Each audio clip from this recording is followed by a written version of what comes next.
Bismillahirrahmanirrahim. Assalamu alaikum wa rahmatullah. You're from Somalia. Somalia, right? Yes. Thank you. In Ahmadiyya's perspective, how do you treat the opinions of the following, especially in fiqh? 1. Imam Shafi'i. 2. Imam Abu Hanifa. 3. Imam Malik. And lastly, Imam Ahmad al-Hanbali. That's right. Thank you.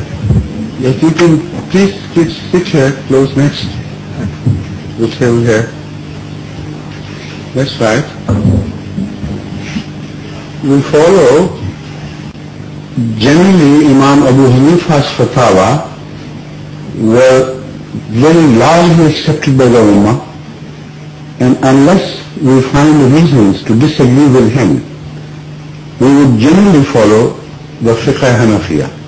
Investigate personally, directly. The overbearing principle should be that you follow Hazrat Imam Abu Hanifa.